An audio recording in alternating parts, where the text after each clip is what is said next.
So, hello and good evening to everyone joining us from India, and good morning or good afternoon to those joining from elsewhere. On behalf of the Lakshmi Mittal and Family South Asia Institute at Harvard University, I welcome you today. A little bit about what the Mittal Institute does. The Mittal Institute essentially connects Harvard University with South Asia.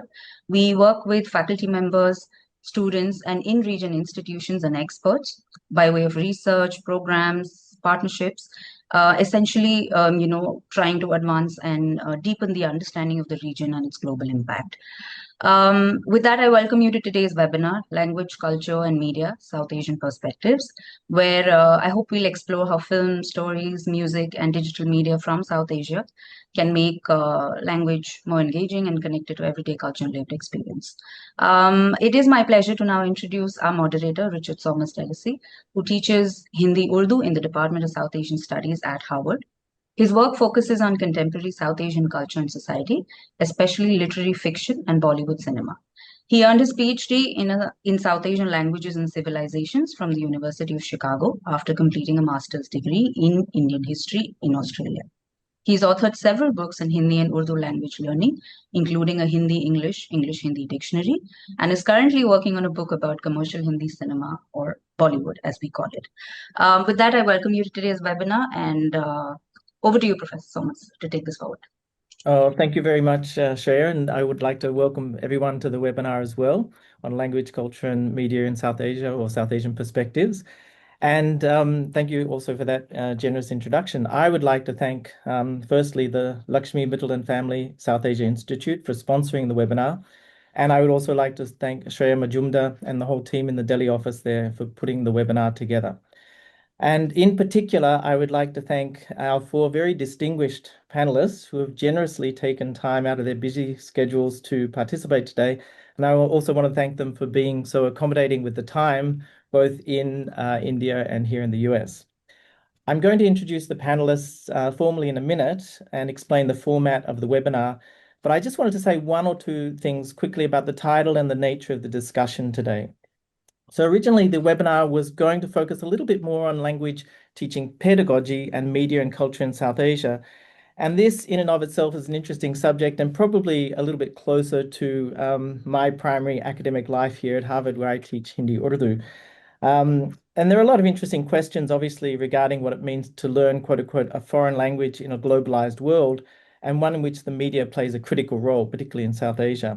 However, given that our four distinguished panelists all do not really work on language pedagogy per se or language learning pedagogy per se, but on different forms of media, such as cinema in India, literature and book history, theatre and language and the media in India, we thought that it might be better to have a bit of a broader discussion about language, cultural expression and the media in India.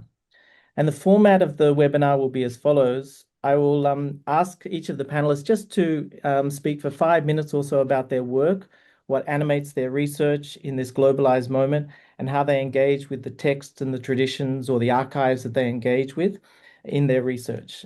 After this, I'll open it up and we'll have a little bit of a discussion for 15 or so minutes, and I might pose one or two questions of the panelists, and we can all discuss those together. And then finally, in the remaining 10 or 15 minutes, we can open it up to discussion or questions from the audience. Now, I'd like to introduce our panelists formally, and I have to say that it gives me great pleasure to introduce these four senior scholars in their fields. All of them are incredibly accomplished and have made significant contributions to scholarship. And I will go in alphabetical order if that's okay. And I'll ask you also to speak in alphabetical order. So, if you could follow that order, that'd be great. And just for 5 minutes or so about your work and what you engage with. First of all, it gives me great pleasure to introduce Professor Aparna Darwakar from the University of Madison, Wisconsin. Professor Darwakar is Professor of English and Interdisciplinary Theatre Studies at Madison, and she's authored at least 3 books. One of these is Theatres of Independence, Drama, Theory, and Urban Performance in India since 1947. And then A Poetics of Modernity, Indian Theatre History, Indian Theatre Theory, 1850 to the present. And both of these, I believe, were prize-winning books, award-winning books. And then also Modernism and Theatre in India, Writing and Staging Multilingual Modernisms. And Professor Tarvaka's research interests include colonial and post-colonial studies, comparative modern drama, modern Indian theatre, contemporary world theatre, transnational modernisms, and global South Asian diaspora. Next, I'd like to introduce Professor Priya Joshi from Temple University in Philadelphia. Professor Joshi is Professor of English and affiliate faculty in the Global Studies program at Temple. Professor Joshi is the standalone author of at least 2 monographs that I know of: In Another Country, Colonialism, Culture, and the English Novel in India. And another book that I'm well aware of and have read assiduously for some of my own work is Bollywood's India, a Public Fantasy. And Professor Joshi has also co-edited a volume by the name The 1970s and Its Legacies in India's Cinemas. And her areas of research include book history, the theory of the novel, and Bollywood cinema. And in a nutshell, she studies the social work of narratives from the 19th to 21st century. In India, we're joined by Professor Madhav Prasad, whose work I've read assiduously. Professor Prasad is Professor of Cultural Studies at the English and Foreign Languages University in Hyderabad. He is the author of at least 2 critical monographs on cinema in India, both cinema in the North and the South. The first of these is Ideology of the Hindi Film, Historical Construction, and then Cine Politics, Film Stars and Political Existence in South India. Professor Prasad is primarily interested in cinema, culture, society, and politics in India, and has also written widely for journals of film studies, performance studies, linguistics, and cultural studies. And he's also published numerous translations of prose and poetry from Kannada into English. And finally, but not least of all, Professor Ravikant. Professor Ravikant is an intermedia historian, translator, and archivist at the Center for the Study of Developing Societies in Delhi. He's also the director of the Indian Languages program there, so probably can have a few things to say about languages and particularly more regional languages, I believe, and the editor of a journal, Pratiman. And he's also edited several books, including Media Ki Bhasha Leela, and he co-edited Hinglish Live, Language Mixing Across Media. Professor Ravikant has also been active in several digitization projects, including a Hindi-Urdu print for cinema archive project, a modern endangered archives project, and an intermedia digital archive for folk culture in North India program for Magahi and Bhojpuri. And he continues to research the social history of radio cinema in South Asia, and is working on a couple of collaborative exhibitions on popular film appreciation. So after this introduction, I'd like to turn it over to, first of all, Professor Darwaka to just give us an overview for 5 or so minutes about your work on theatre and what animates you, the sort of questions you're asking at the moment, particularly in this globalized context. I'll begin by saying that my academic training up to the doctoral level was in canonical Anglo-American literary studies, and I began my tenure-line career in the US as a scholar of late 17th and 18th century British theatre.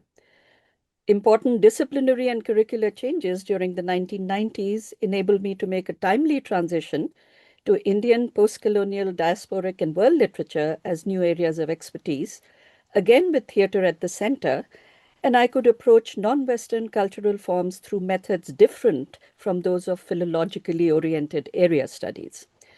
So I focused on modern Indian languages as literary and theatrical media, not as pedagogic objects of teaching and learning. And in this mix, I view English now as a fully assimilated Indian language. More broadly, the opportunity to move from Anglo-centric literary studies to the expressive cultures of other Indian languages has been one of the defining institutional shifts for many Indian scholars of my generation, both at home and abroad. The distinctive forms of Indian multilingualism, which set India apart from other British ex-colonies, have been fundamental to my work from the beginning, and their key colonial iterations, which have continued to evolve after independence, can be summarized as follows.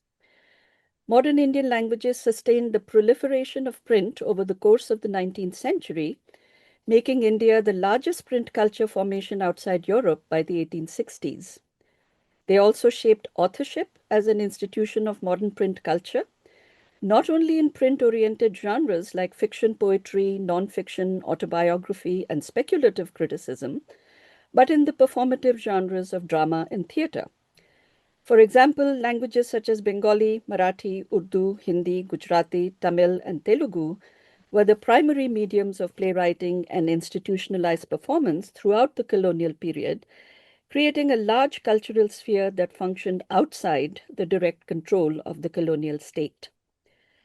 The translation and adaptation of plays between these languages gained momentum after 1870, and they also became increasingly prominent target languages of translation from Sanskrit, English, and other European languages.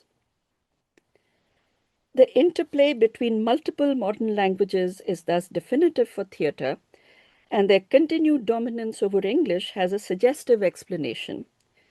As a literary medium, English has been increasingly powerful in India when the radical of presentation is print, especially with respect to fiction, non-fiction, and poetry, but other languages come to the fore when the radical of presentation is speech or the spoken word. This is evident not just in theatre and experimental performance, but in film, television, music, and dance, all of which are cultural forms in which English remains secondary. English has emerged, however, as the most prominent target language of translation for Indian plays because it enables wide circulation in print, reaches national and international audiences, and makes drama available in the classroom. The power relations between languages are therefore not fixed but fluid, and they both compete with and complement each other. Considered in its totality, the activity of translation connects the local and regional to the national and transnational across the full spectrum of theatrical genres in print and performance. The multilingualism resulting from this abundance of active languages is unique in India because it is geographically contained, historically continuous, and chronologically simultaneous. It is also qualitatively different from the forms of linguistic plurality that Western criticism has begun to highlight recently, such as the presence of multiple languages in modernist classics like The Wasteland and Ulysses, language experiments by authors such as Catherine Mansfield and Samuel Beckett, the recognition of minority languages alongside a majority or national language, for example, Spanish in the US, and the heteroglossic presence of immigrant languages in the diaspora, such as Polish, Arabic, Hindi, or Hmong in the US. Indian multilingualism, in contrast, denotes not the presence of many languages in a single work, but the simultaneous presence of works in many languages, and the potential translation of any given work into every other active literary language, including English. In sociocultural terms, the diversity of Indian languages does not depend on the phenomena of migrancy and racial difference, and the majority-minority relation is also fundamentally different from that of predominantly monolingual cultures in the West and elsewhere. The default position in these revisionary initiatives has been to treat language as a transparently available and neutral medium rather than as a volatile instrument that is enmeshed in historical, cultural, and political contests and is dependent for its status on an always shifting relation to other languages. This occlusion is particularly damaging to the study of Indian modernisms because of a paradox. On one hand, the mid-20th century revolution in urban Indian cultural forms has produced the largest body of modernist as well as post-colonial writing outside the circuits of Europhone textuality and performance, and these modernisms intersect fully with the legacies of multilingual literacy in nearly 20 indigenous languages.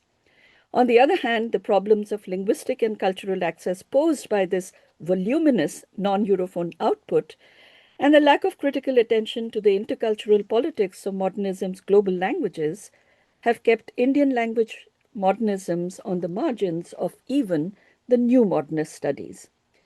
I have argued in Cosmomodernism that India can have substantive theoretical and critical representation in transnational frames of reference only when there is a direct focus on particular non-European locations and languages as modernist media. Language thus has to become a fourth axis of criticism in modernist studies, regardless of genre, because the issues it raises as the medium of original composition and translation cannot be fully settled by reference to the spatial, temporal, and vertical expansions charted by the new modernist studies, We can provisionally call this the expressive or lexical dimension. And in the multilingual Indian context, it involves a dense network of histories, forms, texts, and cultures, both indigenous and foreign, that together generate modernist Indian writing and performance. Thank you. And I'm sorry I went a little bit over the scheduled time. No, thank you very much, Aparna. That was wonderful. And there's so much, there's a richness to what you bring to that, particularly your idea of the multilingual Indian context and modernisms in particular. So, and I think we have a few things that we can discuss with that. But we'll move on to Professor Joshi, Priya Joshi. If you could just give us just a little bit of an overview of what you're working on and how you see language and texts and things like that in your particular discipline. Thank you all for being here. Thank you to our audience in Delhi and the United States and wherever else you are. It's really great to have you here. I'm going to make very few very informal remarks. About a decade ago, I wrote a book on Hindi film, and I've since done other work. And I've always been kind of curious about, the Indias that cinema is supposed to represent.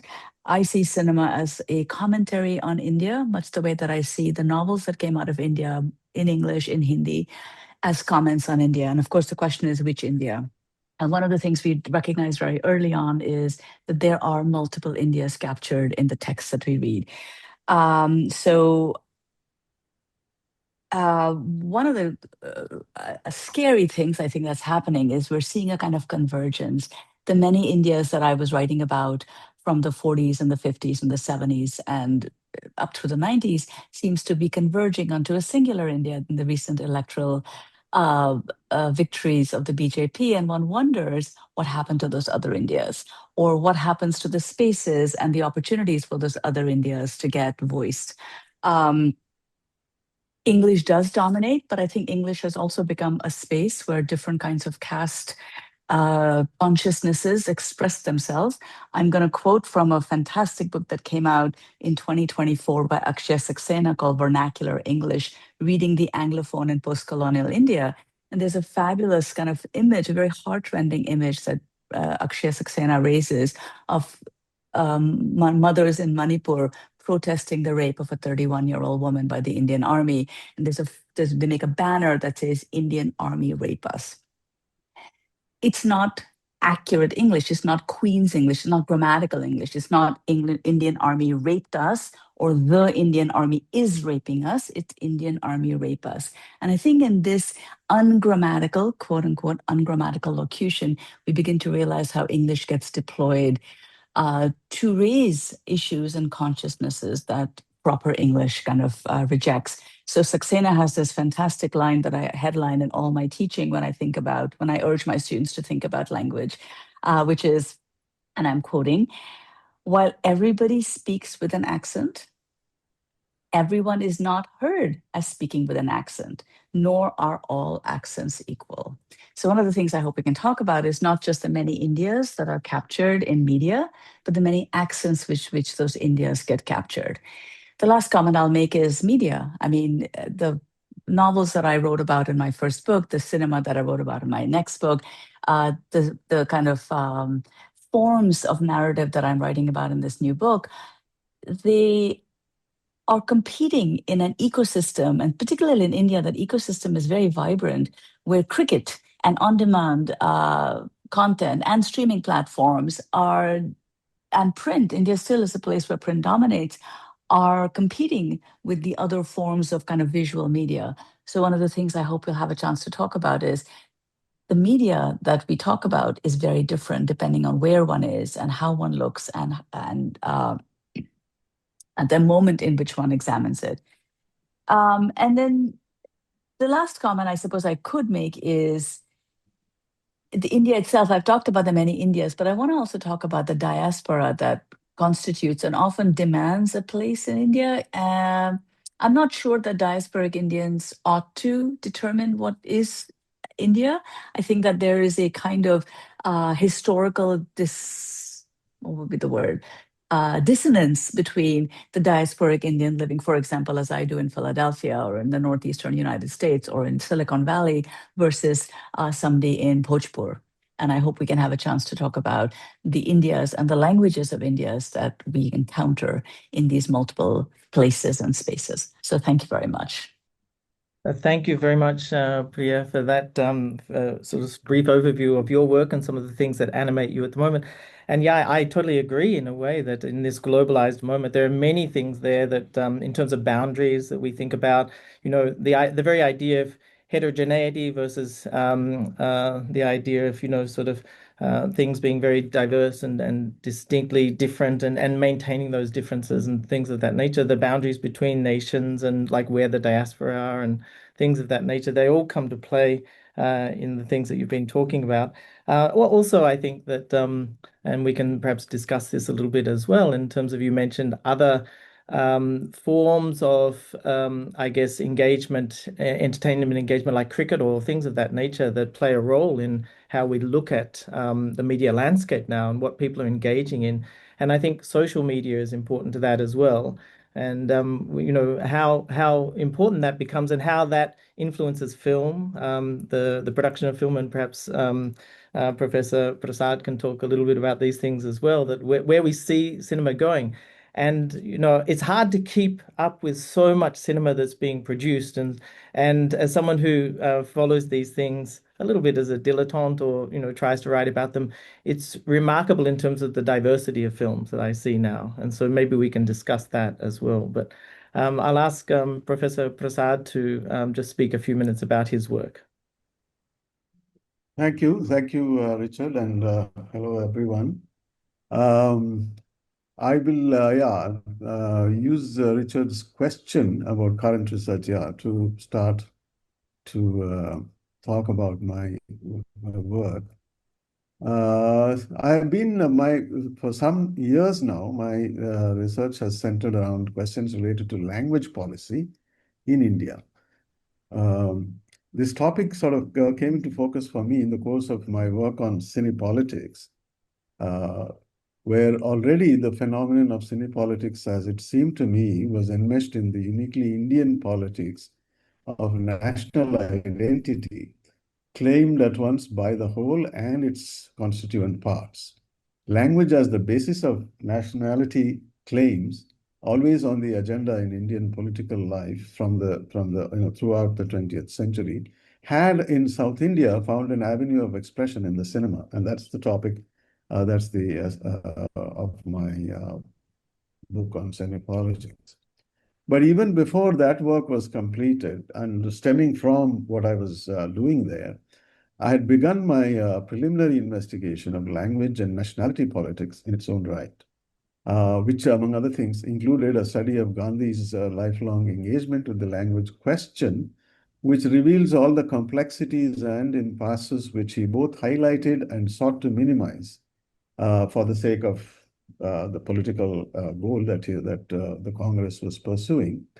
And together with that, so scrutiny of official discourse of the Indian state on national and official languages, language in education, the three-language formula, and the relation between language and India's chosen form of political structure, that is democracy.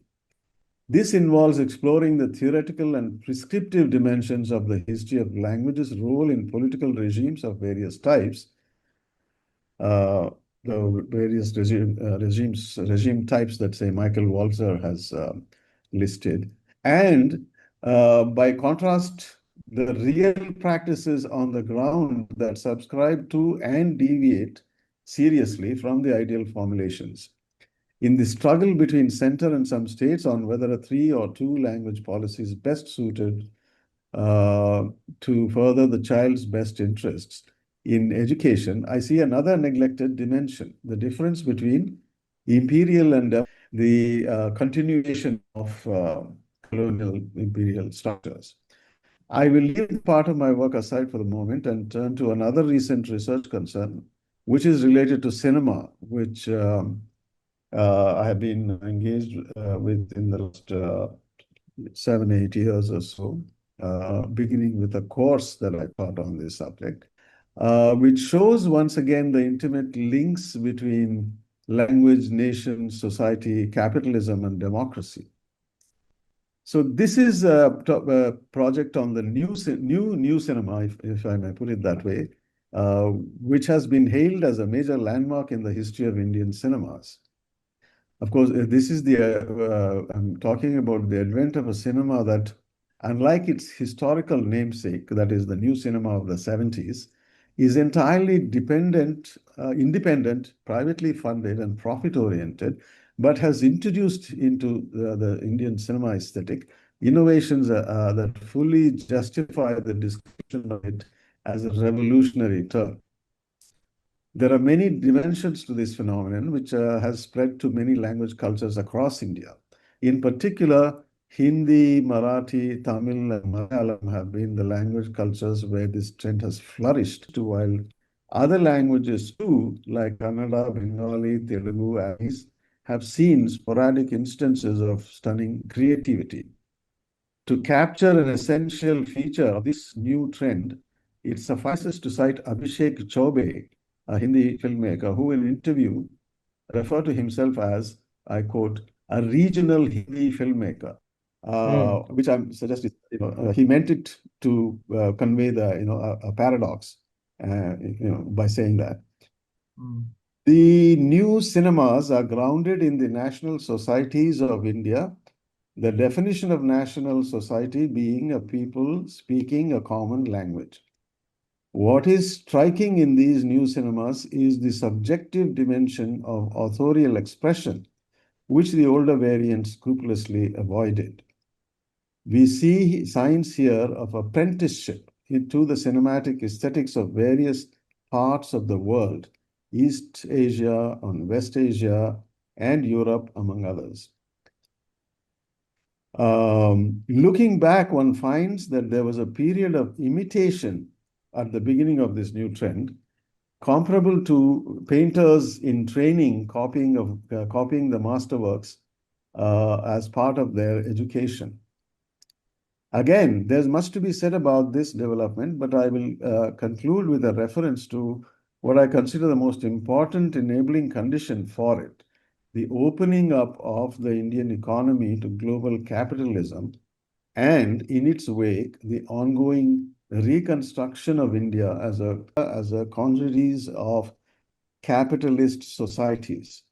I'm suggesting this is at the basis of the new cinema that we are. Though this process has come up against some powerful resistant forces that Priya has referred to, I believe that it continues to be, it continues to move forward. Capitalism has, in a way, enabled what are called the regions of India to imagine themselves as societies in a new way that was not possible before because of the nature of the political structure that we inhabit. I will leave it at that. We can take up any further questions. Thank you so much for that, Professor Prasad, even though we had a few little technical issues there, and I'm sure there's a lot to discuss with what you've said as well, particularly when you talk about the new cinemas.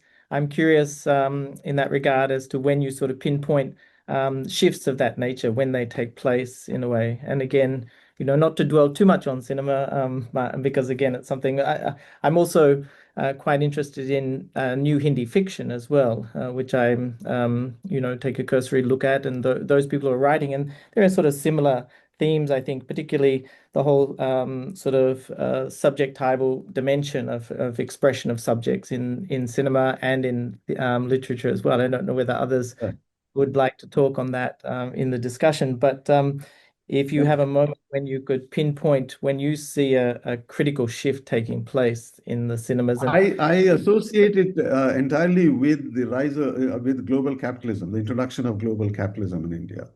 I think it is, it's not that, it starts immediately or, that there was nothing before, but substantially this development has to do with the lasting effects of capitalist expansion. Actually, in India, we have a capitalist society in formation in its very initial stages, thanks to the rise of global capitalism in it. We've never had a capitalist society, although India has been part of the capitalist world in an economic sense for forever, But to be a capitalist society is another thing altogether. And in that process, what is happening is my contention is that we are becoming a number of capitalist societies, and that is what is reflected in the rise of these new cinemas of self-expression, dominantly self-expressive kind of cinemas, which relate to these societies rather than to the language alone. Yeah. But Yes, and I'm I wondering don't know with that. if you see similar things in theatre in terms of modes of expression in South Asia now, self-expression, all of these sort of things. And again, we can discuss this. You don't need to answer immediately, but just if you Was see, the question directed to me? yeah, I'm just Oh, wondering if you see I would suggest we hear from Professor Ravikant before absolutely, yeah. absolutely, yeah, we can do that. So, thank Thank you, you. Professor I Ravikant. If you'd like, feel honored and privileged. Sorry, to be part of this panel. I've learned a lot from the works of my fellow panelists. I work, I write bilingually, and I work intermediately. I work on cinema, but not only on cinema. I try to put two media forms together, print and cinema, radio and cinema, just to see, how does a particular narrative travel across media forms. And media forms also, there are multiple media forms, those that elaborate on the basic narratives, those that summarize the narrative, those that reproduce the songs, for example, those that also carry on the comments. So the archive for me is very important. And I also look at languages, Hindi, Urdu, of course, and we know that contentious history. As Madhav was saying, I mean, the bazaar, it's the bazaar that creates cinema, and it's the Sarkar that runs All India Radio. So there was a very interesting conflict in the two domains. But interestingly, radio becomes the extension for cinema. Like so many other fields, cinema dominates music like nowhere else in the world. So you had Radio Ceylon, you have, of course, All India Radio also restarts doing this. Isabel's work on this is significant. Recent work on radio, and there are other colleagues who are working on this. So the irony is that Gandhi, who didn't like cinema, and Gandhi, who hardly ever appeared on radio, both radio and cinema become, a kind of ambassadors for his language called Hindustani. So it's amazing, Richard, you must have felt, a lot of people must have told you that old Hindi cinema, at least, Hindi cinema of the 20th century, of the 50s, 60s, 70s, 80s, people were using those films to teach Hindi, right? Now, of course, there's a difference. Javed Akhtar's son cannot really speak the same language. There's a lot of Englishtani emerging, right? I call it Englishtani because there is Hindi, there's Urdu, and there is English. Okay, so I want to retain that Urdu-ness of Hindi, so Englishtani. Okay, so it's very interesting. And now there is a kind of explosion. There's also an independence happening now in the field of language expressions, in the sense that languages are no more dependent on the script and not dependent on print either. That means all the languages that had missed the print bus, they are making a comeback. Whether we are talking about the quote unquote tribal languages, or whether we are talking about Bhojpuri. Bhojpuri has a better history. Maghi does not have such a great history as far as print is concerned. Kumauni does not have a great history from your area. Haryanvi does not have a great history. So, but all these languages are transforming themselves from the oral to the oral digital directly.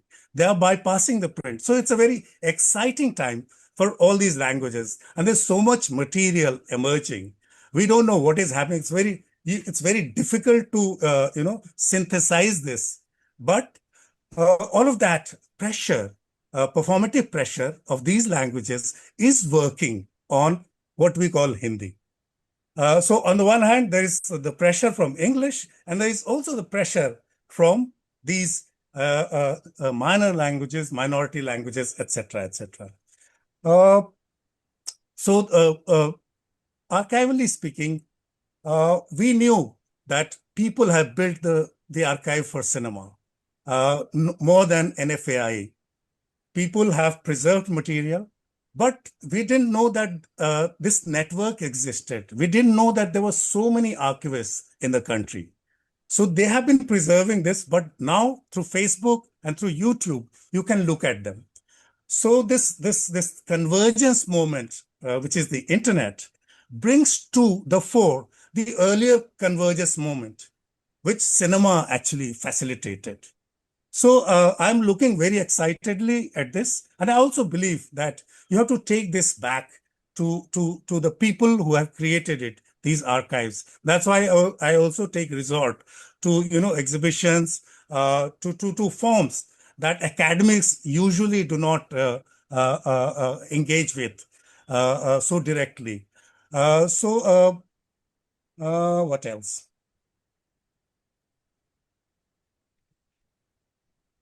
Well, I think there's a richness to what you've said, particularly this whole idea of how languages are being transformed by these different media in cinema. That resonates with me, this older idea that maybe there was in cinema, and perhaps others would like to jump in on this as well. In cinema, there was this idea, as there was in Hindi literature, of a sort of standardized form of language, which was very much tied to a social progressivism as well and things like that. But that seems to have so we have this idea, and I think Madhavji has brought this in terms of what this economic transformation, if we want to call it that, has done to our fields, has done to our understanding of what we study, has done to languages, language divisions. The very idea that there's so much more heterogeneity in language use now.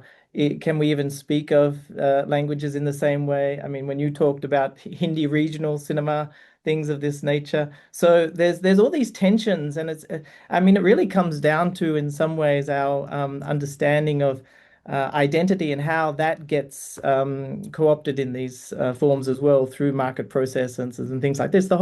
In some ways, things that animate me, the ethnicization of oneself as an ethnic subject in a way, through what one expresses, what one produces.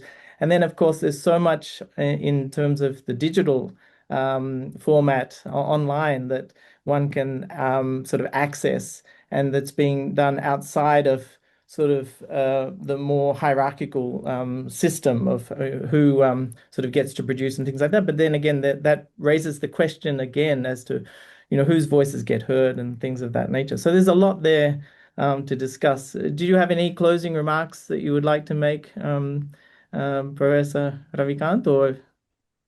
Yeah, one more thing that I wanted to say is that the way cinema publicized itself changed drastically, because posters are still there in small towns. Perhaps there are some banners, etc., etc. But the old method has changed. Cinema is now available in your drawing room, on your TV screens. And of course, it's not that radio is not being used. Radio is also being used. Radio remains the extension for cinema, but it's on your mobile, right? It's on WhatsApp groups. So what people are doing with this media to repurpose cinema is also interesting. Making reels, running their radio, channels on WhatsApp. So every morning you would get a recorded broadcast of Sri Lanka radio program. Somebody in New York has recorded it and sent it to us sitting here in India on WhatsApp. So we know we don't care whether the signals are strong or not. You see, because Radio Ceylon is not, Radio Sri Lanka, SLBC, is not very powerful now. its hours have been cut, etc. But there are people who are still listening to it, those programs, because they are recorded. There are people endlessly curating songs and repurposing those songs. So that connection is now visible. That connection was earlier not so visible, and it was scattered. It's both visible and looks networked. Okay, so that's where I'll close. Thanks. Thank you so much for that.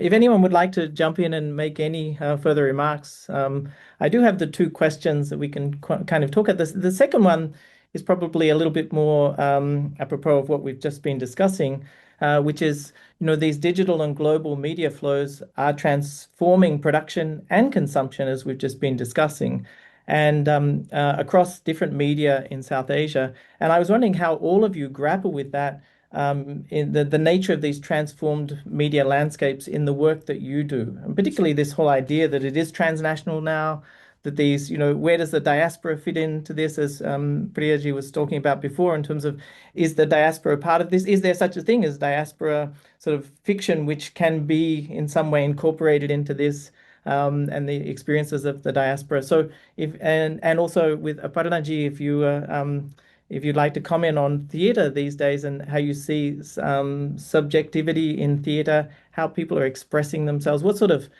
mode that this takes. I'd be fascinating to hear if anyone would like to jump in, if anyone had any thoughts on this particular question. We don't have a lot of time left. It's now 1:45. But if you have any thoughts, I'd love to hear them. Can I just jump in and try to weave together some of these amazing comments about the big thing that we haven't talked about, but I think Ravikant's comments are inviting us to think about it. And Madhav's extraordinary work, Ideology of the Hindi Film, was one of these kind of foundational blockbusters in my mind, scholarly blockbusters, which is the ways in which Indian popular culture, which is what many of us are talking about, got capitalized, where the market came to the movies. And at some moment, that market, I think, has also freighted Hindi cinema. I'll just use Hindi for a second, to the point where arguably it's collapsing. Dharma Productions sold half of its studio right to a vaccine maker, to Adur Poonawalla. What does that have to do? Well, it makes a lot of sense in a capitalist marketplace. And I'm reminded of Adorno's claim about Hollywood in the 1950s, when, incredibly despairing capitalist view, bombs, automobiles, and movies held it all together. So America in that decaying moment was held together by the ideology of the marketplace.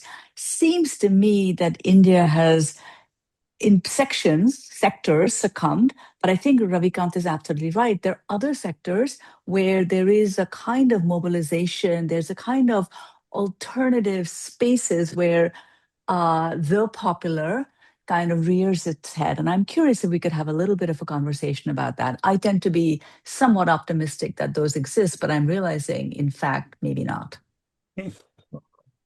Yes. Can I say something? Just sorry. Go ahead. No, please go ahead. Just Yes. I thought that Maghi was a language which is my mother tongue from Bihar. It's gone. It doesn't have a future. It has an oral life. It exists as a last generation's a language to converse amongst themselves, because the future generation is not going to speak if they are urbanized, etc., etc. But to my amazement, I find that there is a print life to that language. It's not gone. There are more than 200 books at least that I could see. There are journals to be discovered that were being published from 1950s onwards.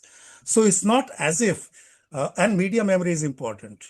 It's important that Bhojpuri was made a language in Nadia Ke Paar, in which, Kamini Kaushal and Dilip Kumar acted.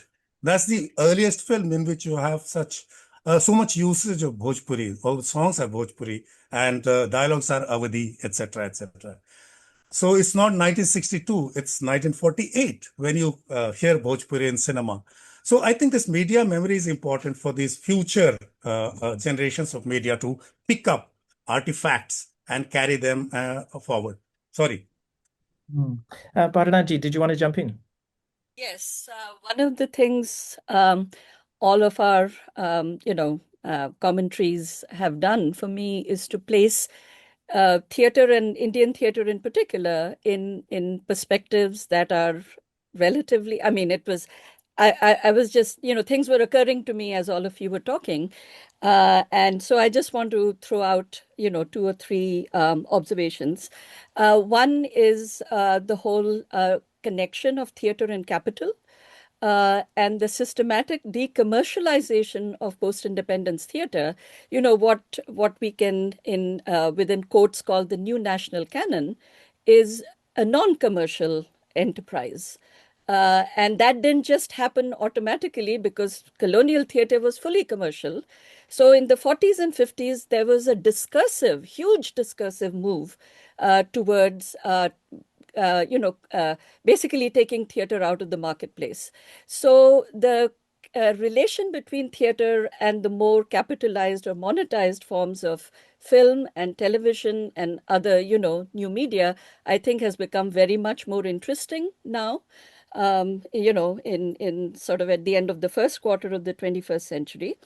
In terms of the relationship of media to theater, my sense is that it's mostly made the retrieval of an archive much easier in the last 25 years than even when I started work in Indian theater in the late 90s, when there was no archive to speak of.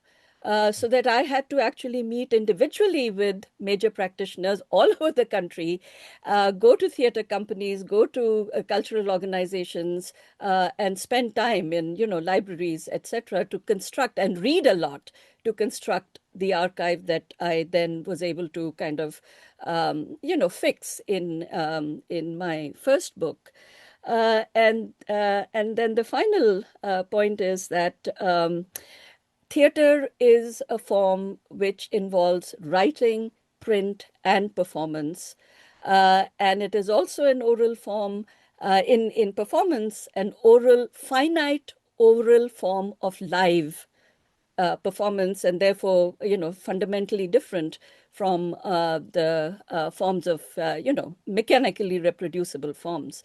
So there are all kinds of very interesting tensions between what most of you have talked about and what I, have been working on for about 30 years. Thank you. Would anyone else like to comment on what Aparnaji has just said, in a sense? Just one little information I would like to give. There's a digitization project for theater booklets, which is going on, almost over. And this goes to UCLA project on endangered archives. I have not done it, but our friends, Kirti Jain and others, they have done it. So it's going to be uploaded. You'll get everything up there on the website to download very soon. I'm wondering what everybody does think about that, going back to, I guess, Priyaji's sort of comment of trying to draw it all together, particularly this idea of what capital does and capital transformations do. And again, this speaks to Madhavji's early work as well on the ideology of the Hindi film.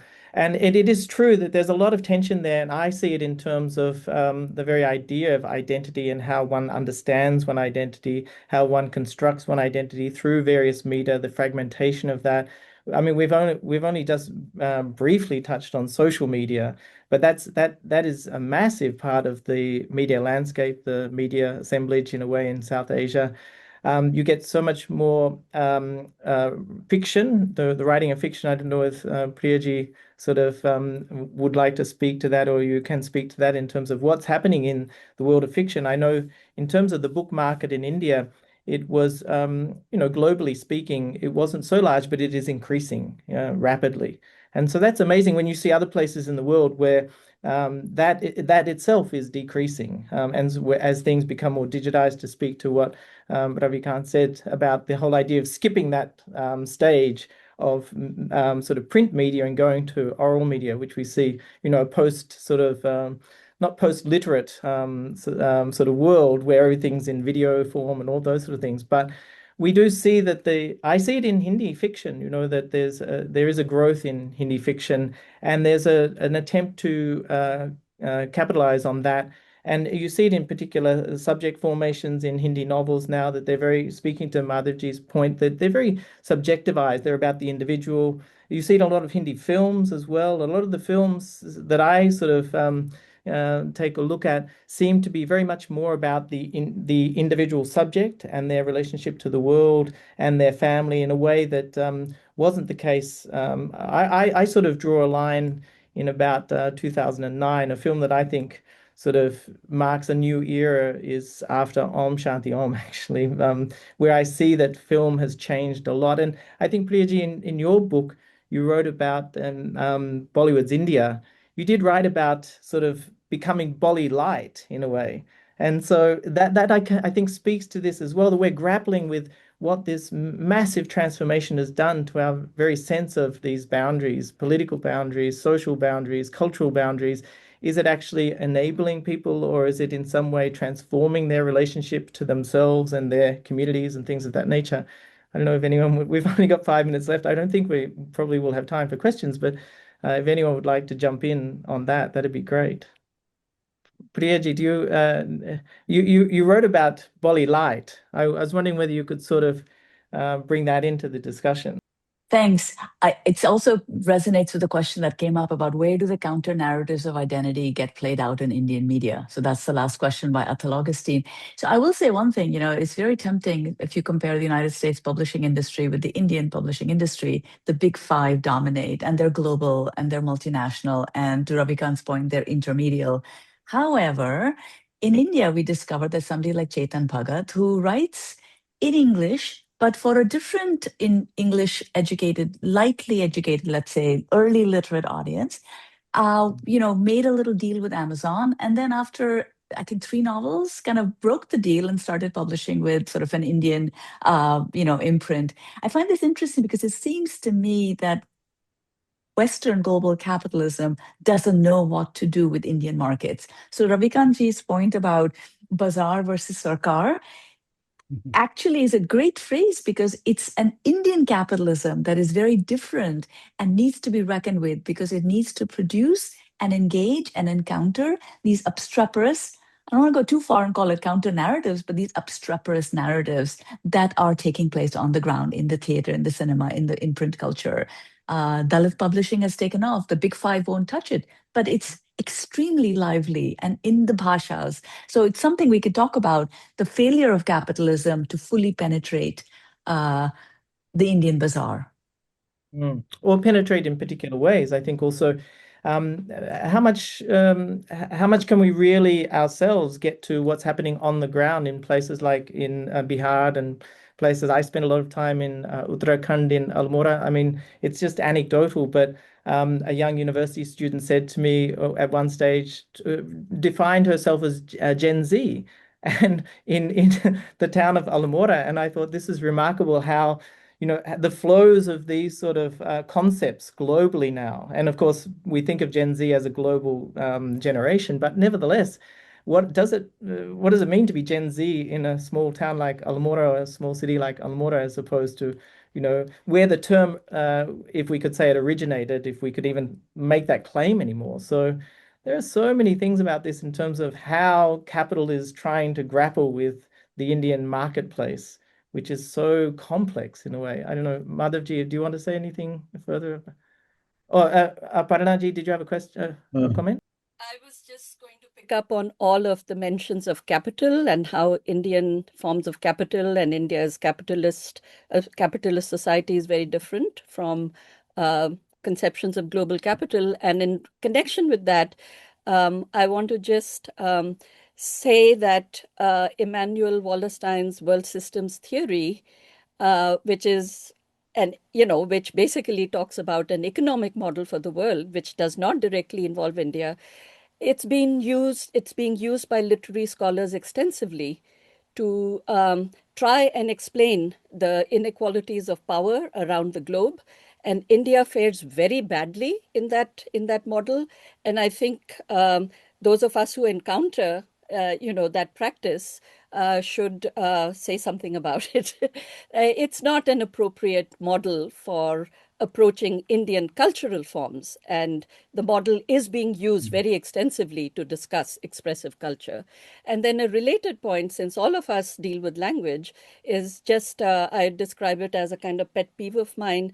We should stop calling the Indian languages vernaculars. And it's just astonishing the scale on which this completely unexamined and unreflective use of an outdated term is still prevalent, and there is no basis for it. And it was very interesting to find that the term did not come up in our discussion at all. So maybe there's some hope. But it really is something that needs to be very systematically addressed.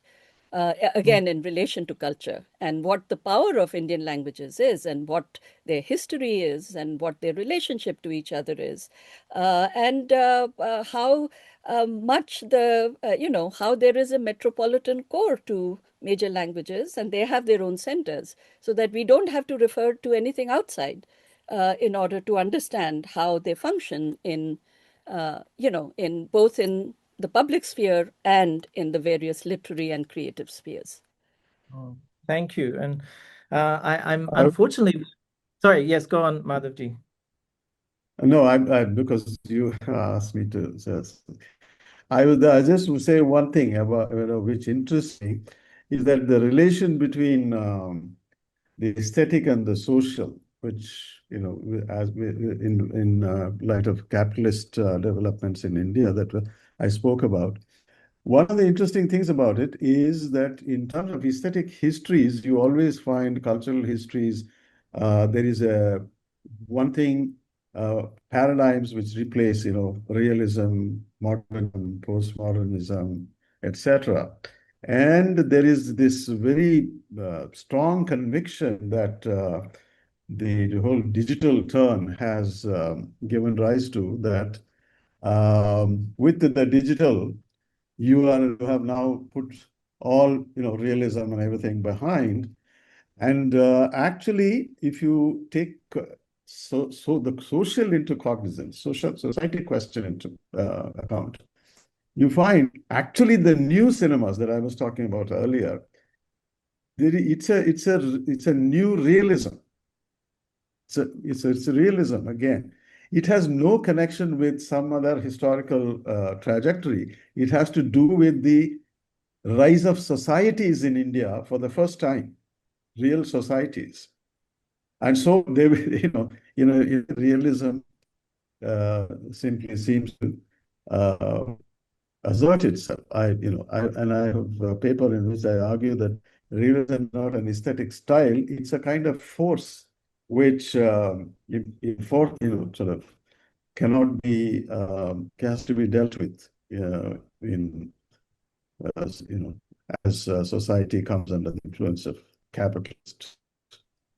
Anyway, Thank thank you. you for That's allowing me that. unfortunately, we are over time now, and we haven't had a chance to take any questions from the audience. I deeply apologize to everybody who's been listening, and some of the questions I was reading through them, and they were remarkable questions. But I mean, these are things that I think from all of our disciplinary perspectives are large topics.